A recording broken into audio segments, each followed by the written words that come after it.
শুরু করা যাক। আজকে আমরা আনসিন নিয়ে কিছু কথাবার্তা বলবো, ঠিক আছে? তোমাদের পরীক্ষা সামনে চলে এসছে, পরীক্ষা নিয়ে অনেকেই কৌতূহল, তো চলো আনসিন নিয়ে একটু আলোচনা করে দেওয়া যাক।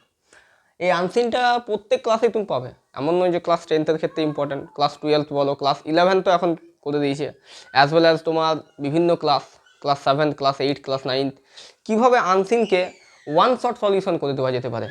আনসিন নিয়ে তোমাদের একটা বিরাট বড় কৌতূহল থাকে যে স্যার আনসিন ভয় লাগছে, পুরো প্যাসেজটা পড়তে হচ্ছে, আনসিন তো বাড়ি থেকে বানাতে পারবে না, তাহলে কী করা যায়? কিছু ট্রিক্স আছে যেগুলো তুমি ফলো করলে হয়তো, আচ্ছা ঠিক আছে আমি বেশি যাচ্ছি না, আমি টিপসে চলে আসি। দেখো কী লেখা আছে, রিড দ্য কোশ্চেন ফার্স্ট। আমার মতে যদি তুমি আনসিনটাকে বারবার না পড়ে সর্বফার্স্ট কী করবে, সর্বফার্স্ট কিন্তু তোমাকে করতে হবে তোমার আনসিন প্যাসেজে যে কোশ্চেনগুলো থাকবে সেগুলোকে পড়ে নেবে। কতগুলো কোশ্চেন পড়বে? যতগুলো তুমি তোমার মাথাতে নিতে পারবে। কথাটা বুঝতে পারছো? ধরো তোমার 2-এর দাগের 1, 2-এর দাগের 2, 2-এর দাগের 3, 2-এর দাগের 4, 4টে প্রশ্ন আছে। 5 নম্বর প্রশ্নটা তুমি আর মনে রাখতে পারছো না, অতএব তোমাকে প্রথম 4টে প্রশ্ন খুব ভালোভাবে পড়ে নিতে হবে। আফটার দ্যাট তুমি আনসিন প্যাসেজটা পড়বে। আচ্ছা 5 নম্বর প্রশ্নটাও তুমি যদি মনে রাখতে পারছো তাহলে 5 নম্বরটা পড়ে নাও, 6 নম্বরটা পাচ্ছ 6এরটাও পড়ে নাও। যতগুলো আনসিনের প্রশ্ন তোমার আছে প্রশ্নগুলোকে সর্বপ্রথম তোমাকে পড়ে নিতে হবে, ঠিক আছে? ওই বাড়িতে বলে অন্য কেউ বা তোমার কোনো টিচার হয়তো বলেছে আনসিনটা বারবার পড়বি বাবা তাহলে তোর কোশ্চেনটা হয়ে যাবে, হবে না। এর আগে তোমরা এক্সাম দিয়েছো, হয়নি, আর আমি ডেফিনেটলি সিওরিটি দিচ্ছি হবে না। তাহলে কি করতে হবে? সর্বপ্রথম যেটা করতে হবে সেটা হচ্ছে, এখানে লেখা আছে, ভালো করে পয়েন্টটা লক্ষ্য করো, রিড দ্য কোশ্চেন ফার্স্ট তোমাকে কোশ্চেনটা পড়তে হবে, ঠিক আছে? কোশ্চেনে যতগুলো কোশ্চেন আছে এমসিকিউ, এসএকিউ, একবার মাথাটা ঠান্ডা করে তুমি প্রশ্নগুলো সর্বপ্রথম পড়ে নিলে, ঠিক আছে? সেকেন্ড, তোমাকে স্ক্যান দ্য টেক্সট। এবার তোমার কাছে স্ক্যানার তো নেই, ওখানে বলছি যে স্ক্যান করবে, ওই স্ক্যান বলিনি। স্ক্যান বলতে আমি বলেছি তোমার কোশ্চেনের ভিতরে যে সমস্ত ওয়ার্ডগুলো থাকবে যেগুলো একটু কঠিন, আলতো কঠিন, বা এমন কিছু সিচুয়েশান রইল যেখানে হয়তো কিছু প্রশ্ন তোমার পক্ষে কিছু ওয়ার্ড বুঝতে তোমার প্রবলেম হচ্ছে, ঠিক আছে? হতে পারে সমস্ত শব্দ বুঝতে পারবে এমনটা নয়। সেই সমস্ত প্রশ্নগুলোর ক্ষেত্রে তোমাকে যেটা করতে হবে সেটা হচ্ছে তোমার হাতে একটা কী রাখতে হবে, পেন্সিল। এখানে আমি দেখো লাস্ট পয়েন্ট করেছি, pencil is must be carry with the exam বা উইথ ইউর এক্সামে একটা পেন্সিল রাখবে হাতে, এবং সেই পেন্সিলে যতগুলো তোমার কঠিন বা তোমার ক্ষেত্রে কঠিন, হয়তো আমার ক্ষেত্রে সোজা বা অন্য কারোর ক্ষেত্রে সোজা, তোমার ক্ষেত্রে হয়তো ওই ওয়ার্ডটা একটু আনকমন, তুমি কি করবে, আন্ডারলাইন দিবে। একটা সেন্টেন্স তুমি পড়ছো, সেখানে 2টো ওয়ার্ড 3টে ওয়ার্ড তোমার পক্ষে পসিবল নয়, তার আনসার করা, ওয়ার্ডগুলো মানে বুঝতে পারছো না, আন্ডারলাইন করে করে যাও, ঠিক আছে? তাহলে ফার্স্ট কি বললাম, read the question first. Second কি করবে, স্ক্যান দ্য টেক্সটকে কী করবে, লাইন বাই লাইন, হাতে পেন্সিল থাকবে, বারবার বলছি নট পেন, পেন্সিলে তুমি যত খুশি দাগ করতে পারো। থার্ড করবে আন্ডারলাইন কি ফ্রেজেস। দেখো ফ্রেজ থাকে, কি কি কাজ দিবে এই ফ্রেজটা, এই ফ্রেজটা তোমার কাজ দিবে ওই যে ওয়ার্ড মিনিং, যেখানে তুমি ঘেটে যেখানে তুমি বুঝতে পারো না, 4 2 8 নাম্বারটা যেটা তোমার মাধ্যমিকে থাকে, ঠিক আছে? ওই মাধ্যমিকের 8টা নাম্বার তোলা খুবই ক্রিটিক্যাল। তো ওই 8টা নাম্বার তুলতে তুমি তখনই পারবে যখন তোমার ফ্রেজ সম্বন্ধে আইডিয়া হয়ে যাবে, ঠিক আছে? ফোর্থ চলে এসো, আইডেন্টিফাই দ্য মেন আইডিয়া। তোমাকে গল্পটার মধ্যে ক্লাইম্যাক্স সিনটা বুঝতে হবে। যদিও আনসিনে জেনারেলি মাধ্যমিকে কী করে, কোনো স্টোরি দেয় না, মাধ্যমিকে নিউজ পেপার কাটিং দিয়ে দেয়। জেনারেলি লাস্ট মান্থ দিকে এক্সাম আমাদের জেনারেলি ফেব্রুয়ারি মাসে হয়, তাহলে ফেব্রুয়ারি মাসের ঠিক আগে 2-1 মাস আগে করে সেপ্টেম্বর, অক্টোবর, নভেম্বর, ডিসেম্বর, জানুয়ারি, এই 4-5টা মাসের নিউজ পেপারে একটা আর্টিকেল পোর্শন আমাদের কোশ্চেন পেপারে দেওয়া থাকে। তো সেই কোশ্চেন পেপারে যেটা হচ্ছে আমাদের মেন আইডিয়া, আর্টিকেলটার মেন যে আইডিয়া পার্টটা সেটাকে তোমাকে বুঝতে হবে। আর্টিকেলটা পড়ে মেন আইডিয়া পার্টটা তোমাকে আন্ডারলাইন করে রাখতে হবে। নেক্সট চলে এসো, ইউজ কনটেক্সট ক্লুজ। তাহলে তোমার যে কনটেক্সটটা, যে ক্লুগুলো পাবে, একটা ধরো কোনো একটা বিষয় দিল, সেই বিষয় সম্বন্ধে একটা ডেসক্রিপশন, ধরো রাম বলে একজন ব্যক্তির নাম দেওয়া হলো, তার নিয়েও একটা আর্টিকেল দিয়েছে, রামের কোনো জায়গাতে অ্যাক্সিডেন্ট হয়েছে, সেই আর্টিকেলটা তোমার নিউজ পেপার থেকে তুলে দে তোমার কোশ্চেনে বসিয়ে দিয়েছে। তো রাম ব্যক্তিটার বাড়ির সম্বন্ধে যদি কিছু অ্যাড্রেস দেওয়া আছে সেই জায়গাটা তুমি আন্ডারলাইন করলে, রামের অ্যাক্সিডেন্ট কীভাবে ঘটেছিল সেটা আন্ডারলাইন করলে, রাম কোন যানবাহন কোন ভেহিক্যালসে যাওয়া আসা করছিল সেটা আন্ডারলাইন করলে। তাহলে মেন ক্যারেক্টার আমরা যেগুলো পাবো, যে ক্যারেক্টার পাবো, যে অড ওয়ার্ড পাবো, যেগুলো আনকমন ওয়ার্ড পাবো, সমস্ত কিছু একটা পেন্সিল থাকবে হাতে, বারবার বলছি পেন্সিল মাস্ট ইম্পর্টেন্ট। পেন হয়তো তুমি পাশের বন্ধুর কাছে চাইলে পেয়ে যাবে, পেন্সিল পাবে না বাবা। তো পেন্সিল মাস্ট ইম্পর্টেন্ট, পেন্সিলে তুমি আন্ডারলাইন করে গেলে, লাইন বাই লাইন সব ওয়ার্ডগুলো আন্ডারলাইন করে দেবো না, সব করতে বলিনি, যেগুলো তোমার আনকমন, অনলি তোমার যে ওয়ার্ডগুলো আনকমন সেগুলো ঝেড়ে আন্ডারলাইন তুমি করবে, ঠিক আছে? তারপর চলে আসো ইউজ কনটেক্সট ক্লুজ।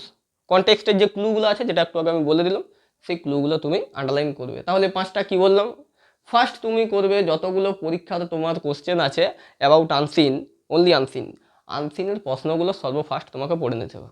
বুঝা গেল কি বলছি? 2-এর এর আই আনসিনের কোশ্চেন, 2 আনসিনের কোশ্চেন, 3 আনসিনের কোশ্চেন, আনসিনের প্রশ্ন সর্বপ্রথম চোখটা সোজা ফেলবে একবারই কোশ্চেনের উপরে, ঠিক আছে? আনসিনের কোশ্চেন পড়া হয়ে গেল, এরপরে তুমি আনসিন পড়ো। আর ওই যে কোশ্চেনগুলো তোমার পড়া হয়ে গেল, যে কোশ্চেনগুলো তোমার মাথায় ঘুরপাক খাচ্ছে, ওই কোশ্চেনের হিন্টস যে ওয়ার্ডগুলো যখনই আনসিনটের টেক্সটার ভিতরে তুমি পাবে, সেই টেক্সটে তুমি আন্ডারলাইন করে করে যাও। আন্ডারলাইন করলে 1 নম্বর একটা কোশ্চেন পড়ে যাও, আন্ডারলাইন করে ফার্স্টে পেলে একটা আনসার, তুমি লিখে দিলে। আনসার লিখতে যেও না, সর্বফার্স্ট হচ্ছে পুরো কনটেক্সট পড়বে, পুরো প্যাসেজটা পড়বে। কখন পড়বে? যখন তোমার প্রশ্নগুলো পড়া হয়ে যাবে। প্রশ্ন পড়া হয়ে গেল, এরপরে তুমি আনসিন পড়তে পড়তে ওখানে তুমি দাগ দিবে যে এটা 2-এর 1-এর দাগের আনসারটা হতে পারে। তারপরে একটা লাইন পড়লে হয়তো 2-এর দাগের আনসার হতে পারে। ওইভাবে তুমি দাগ দিয়ে টোটালি যতগুলো এমসিকিউ এসএকিউ আছে সব ক্লিয়ার করে নিলে। আফটার দ্যাট তোমার all clear, road map complete, এরপর তুমি আনসার করো। আমরা মনে রাখবে, যদি কোনো একটা জায়গাতে তুমি যেতে যাও, তোমার যদি রোড ম্যাপটা প্ল্যানটা ক্লিয়ার থাকে, তাহলে সেই জায়গাতে পৌঁছানোটা খুবই সোজা। আর তোমার যদি রোড ম্যাপ ক্লিয়ার না থাকে, তোমাকে যদি ছেড়ে দেওয়া হয় রাস্তাতে, তুমি কিন্তু কোন দিকে যাবো খুঁজে পাবে না। কিছুটা হয়তো চলে যাবে জোশে, তারপর কিন্তু আটকে যাবে। হয়তো পাশের বন্ধুটা প্রথমে আনসিন লেখা শুরু করে দিয়েছে, আর তুমি হয়তো তখন কোশ্চেন পড়ছো, তারপরে আবার আমার কথাটা মিলিয়ে তোমাকে আবার আনসিন পড়বে, তারপরে ভাববে, তারপর লিখবে। তুমি হয়তো ভাবছো স্যার আমি তো অনেক পিছিয়ে গেলাম। টেনশন নিও না, ঠিক আছে? কোনো টেনশন নেই, ধীরে ধীরে করো। কচ্ছপ হও, ফার্স্ট হবে। খরগোশ হতে যেও না, স্লিপ হয়ে যাবে। তো যেটা বলছিলাম, আনসিনের কোশ্চেন পড়া হয়ে যাওয়ার পরে তুমি প্যাসেজগুলো দাগ দিয়ে দাও, যেগুলো সেখানে আনসিনের রিলেটেড কোশ্চেন রিলেটেড লাইন আসছে, এবং সেই লাইনগুলোকে আলটিমেট লাস্টে যখন সমস্ত প্যাসেজটা পড়া হয়ে গেল, তারপরে তুমি করতে শুরু করো, ঠিক আছে? সেকেন্ডলি চলে এসো, তোমাকে কি করতে হবে? Practice with diverse passage. দেখো, এখন আর এক্সামের একদম হাতে এক্সাম, কিছু করার নেই।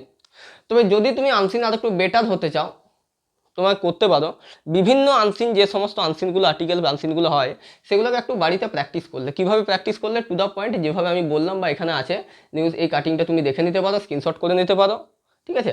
এই যে প্লেসটা তুমি ফলো করতে পারো, অ্যাজ ওয়েল অ্যাজ তুমি কিছু আনসিন বাড়িতে প্র্যাকটিস করলে। প্র্যাকটিস করা হয়ে গেল, কিছু আনসিন কীভাবে প্র্যাকটিস করবে? যেভাবে আমি বললাম, 2টো আনসিন করে বাড়িতে চেক করে দেখে নাও। যদি তোমার অসুবিধা হয় আমাকে বলবে, কমেন্ট বক্সে কমেন্ট করবে। নেক্সট দেখো, এক্সপান্ড ভোকাবুলারি কী করে এক্সপান্ড করা যায়? আনসিনটা যে তুমি পড়ছো, পড়তে পড়তে যতগুলো তোমার অড ওয়ার্ড আছে, সেই ওয়ার্ডগুলোকে কী করতে হবে? ওয়ার্ডগুলোকে দাগ দিলে, আর ওয়ার্ডগুলোকে দাগ দিয়ে সেই সমস্ত দাগানো ওয়ার্ডগুলোকে তুমি নিজে সার্চ করো, গুগলে সার্চ করো। এখন তো গুগল অ্যাভেলেবেল হাতের কাছে, তো গুগলে তুমি সার্চ করা হয়ে গেলো, সেখান থেকে যতগুলো সিনোনিম পেলে সেই সিনোনিমগুলোকে বোঝার চেষ্টা করো। এইভাবে ভোকাবুলারি পয়েন্ট আমাদের কিন্তু নিজেদের মধ্যে এক্সপান্ড করতে পারি। নেক্সট দেখো, টাইম ইয়োরসেলফ, তোমার নিজেকে টাইম দিতে হবে, ঠিক আছে? আর ভিডিওটা একটা লাইক করতে ভুলে যাও না, একটা লাইক সাবস্ক্রাইব তো হতে পারে নাকি, ঠিক আছে? যেটা বলছিলাম, টাইম ইয়োরসেলফ, তুমি নিজেকে টাইম দাও। আনসিনে টাইম থাকে, আনসিনে বাবা হড়বড়ানি করলে হয় না, একটু টাইম দিতে হয় নিজেকে, একটু ধীরে সুস্থে, হ্যাঁ? কারণ ওটা তোমার নতুন টপিক। বাড়ির থেকে তুমি গ্রামার রেডি করতে পারো, বাড়ির থেকে তুমি সিন রেডি করে যেতে পারো, রাইটিংটাও করা যায়। এর আগে আমরা রাইটিং সাজেশন দিয়েছি, যদি কেউ চাও ভিডিওটা দেখে নিতে পারো, ঠিক আছে? এর আগে আমাদের চ্যানেলে যাও, গেইন নলেজ চ্যানেলে গিয়ে তুমি কিন্তু আমাদের ভিডিওটা পেয়ে যাবে। তো যেটা বলছিলাম, তাহলে তুমি নিজেকে একটু টাইম দাও। আনসিনটা পড়ার সময় মাথা ঠান্ডা, পাশের বেঞ্চের ছেলেটা তোমাকে একটু ডিস্টার্ব করতে চাইবে, বা স্যার হয়তো তোমার কাছে এলো, তুমি নিজেকে ঠান্ডা কুল কাম থাকতে হবে, একদম রিল্যাক্স দিয়ে তোমাকে আনসিনটা ধীরে ধীরে ধীরে ধীরে পড়তে হবে।